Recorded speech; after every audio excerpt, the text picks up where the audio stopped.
Okay, so welcome everyone again to lecture number LICD Lecture 25, and today we are going to discuss the design of a RC phase-shift oscillator. So y'all can note down the circuit diagram. So we will first study the design, and then we will try to understand the the inner mechanics of the RC phase-shift oscillator.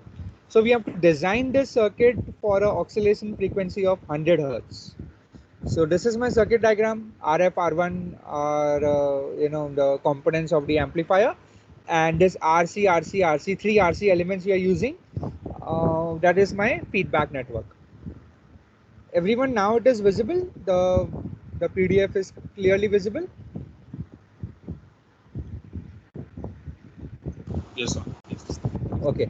So from this circuit diagram, we will soon derive today only that the frequency of oscillations is given by 1 upon 2 pi square root of 6 into RC.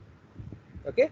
And the requirement is that we will consider the value of C as 0.1 microfarad.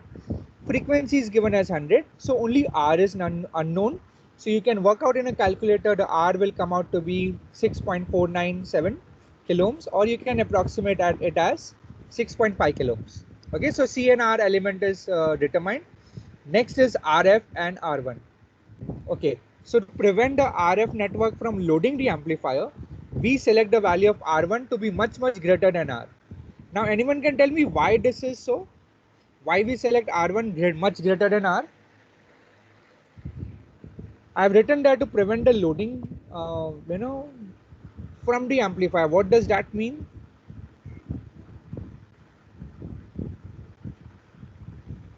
So this is the inverting amplifier. So for inverting amplifier, the input impedance is R1, right? Correct. Yes. So that has to be greater. Are you understanding? Yes, If sir. the input impedance is greater, then only we can say that there is no loading between, because these are two separate networks. This is my amplifier network and this is my beta network. I mean, sorry, the beta. Sorry, I'm saying the feedback network. So the feedback network, it should not get loaded by this amplifier network. So for that, we keep the value of R1 sufficiently higher compared to R, at least 4 times minimum. So R is around how much? It is around 6.5. So 4 times of 6.5, it's coming out to be 26 kilo ohm. So let us select it as 26 kilo ohm. Right now we are not worrying about the standard values because we are just simulating in the in the LTspice environment. Now the gain of the amplifier must be slightly greater than 29. Don't worry about this 29. This will be clear to you in short time. How the gain of this amplifier, why it should be 29, it will be clear. So gain of the amplifier should be slightly greater than or equal to 29. So R1 into 29, that is R1 is 26. So you get around 754 kilo ohms. So you consider the value of RF as slightly higher, around 20% plus. So you get a RF of about 900 kilo ohms. Okay. So if you substitute all the values, this is my design circuit. RF is 900, R1 is 26K, and RNC is 6.5 and 0.1 microfarad. And let us simulate it and let us find out how much is the values which we are getting. So I'll again go to LTspice. I'll close this. And I open up the RC phase-shift oscillator circuit.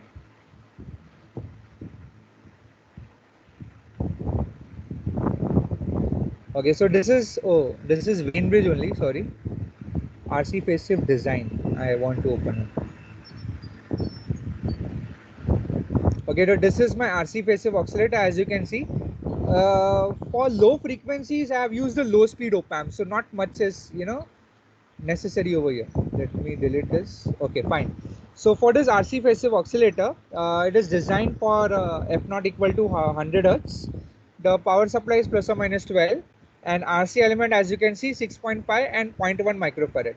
Here this value, RF value, is around 900 and this is around 26K, as we have seen over here.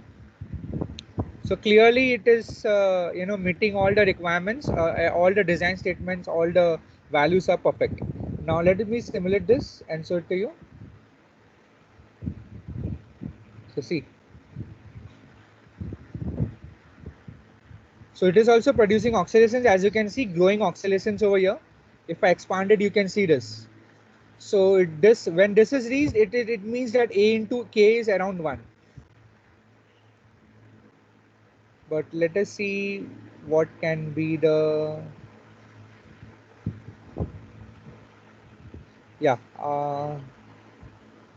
Is this clipping little bit or no? Is it fine? Do you think this has a clipping much better than Yes, vein width? sir. Slight. Yeah, slight clipping, and it is settling down at the saturation value, because here it is around plus or minus 12.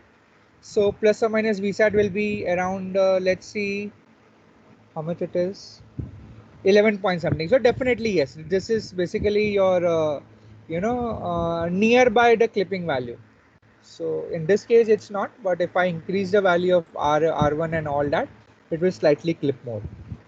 Okay. Okay, so I mean this circuit is generating proper sinusoidal waveforms.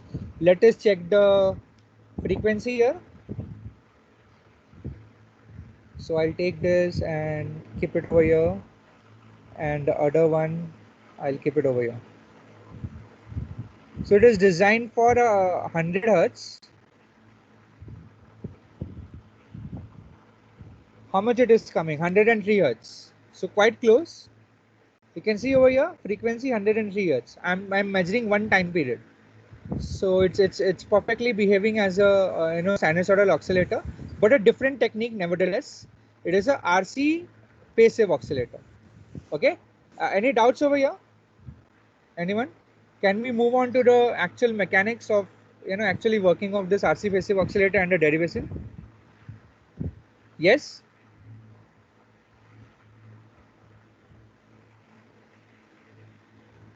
Hello. Okay. Let me do that. Okay. This is my older PDF.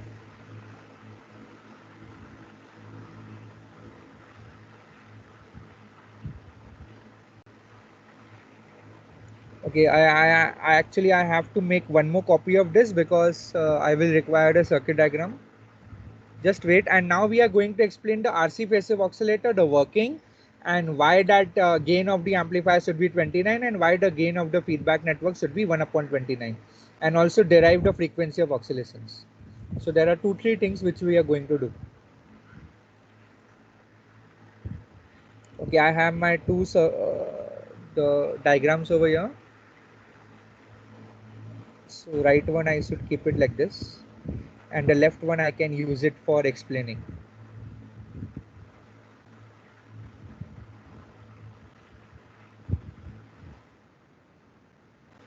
Okay, so everyone can see both the PDFs properly. So this is a Opamp based phase shift oscillator. Can I start with the explanation? We have around, I can take around 10-15 minutes more before we call it for the lecture.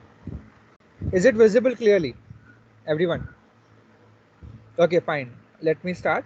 So there are some vital observations before we go into the working. So over here, the Opamp is connected to in the inverting mode, which provides a phase shift of 180 degree. I hope that you know that. And the amplifier over here, if the amplifier used causes a phase shift of 180 degree, then the feedback network should create a phase shift of 180 degree to satisfy the Barkhusen's criteria, correct? Because the overall phase shift around this network should be 360 degree or 0 degree.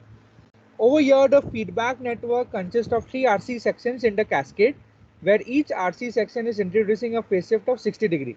By now, you all must be knowing that if you connect a single RC element and if you apply a sine wave at the input, you will get the output also a sine wave with a 60 degree phase shift. So every RC element provides a phase shift of 60 degrees. So there are 3 RC elements. It will provide a total phase shift of 180 degrees. So over here, my feedback network is providing a phase shift of 180, and my amplifier is providing a phase shift of 180 degree. So the overall phase shift should be around 360 or 0. The gain of the amplifier is basically over here is minus RF upon R1, as you can see, and the VF, the feedback signal, acts kind of an input. There is no external AC input. This circuit will generate sinusoidal oscillations on its own. It's an oscillator, right? So this VF, which is my feedback signal, which is the output of the feedback network. The input to the feedback network is VF. Okay, so the gain is adjusted. The gain of the op-amp, which is given by minus RF upon R1, is adjusted with the help of resistors R1 and R2, RF and R1, such that the product of the gain and the feedback network gain is slightly greater than 1. That means to say A into K is slightly greater than 1. Any doubts over here, anyone? Before we go into the working. Hello? Any doubts? Any queries?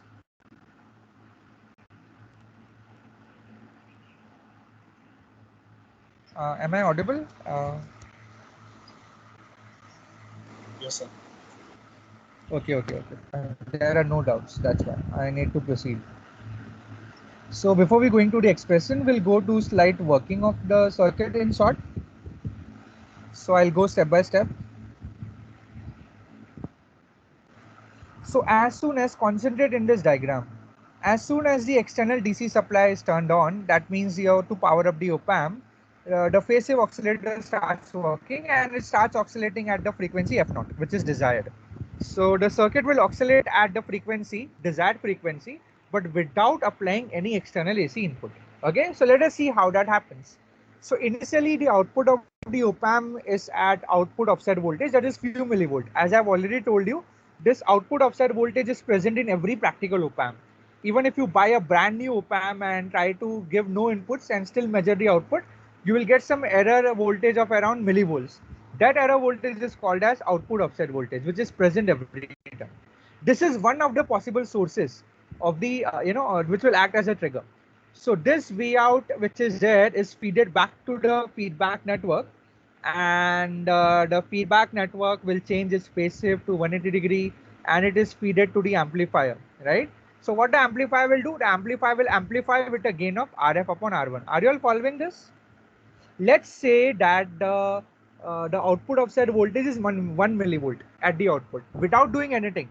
Just you turn on the power supply and the output of the op-amp is giving you 1 millivolt without even connecting anything. Just the op-amp is connected. So this 1 millivolt is fed back to the feedback network, correct?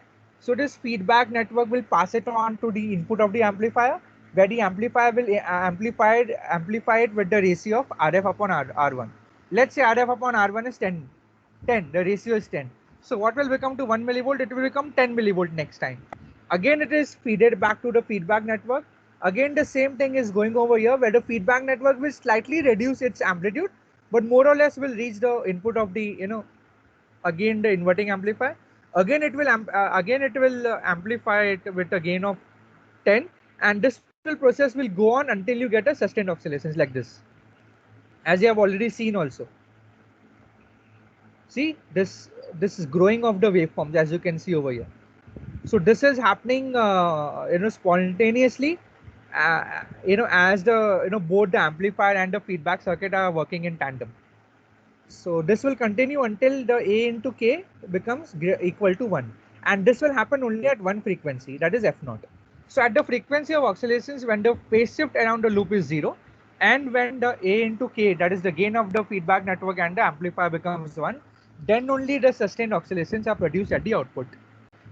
So the gain product is kept slightly greater than or equal to 1 to ensure that the variation in the circuit parameters will not make A into K less than 1. Otherwise, the oscillations will die out like this. What is the meaning of this statement? A into K is kept slightly greater than 1. Because I have already told you, due to component drift, due to power supply changes, it might happen that A into K becomes less than 1. And if that happens, we will not get a proper output. You will get us, the oscillations might die out like this, as shown over here. Fine.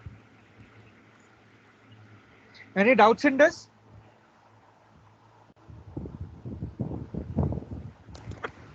No, sir.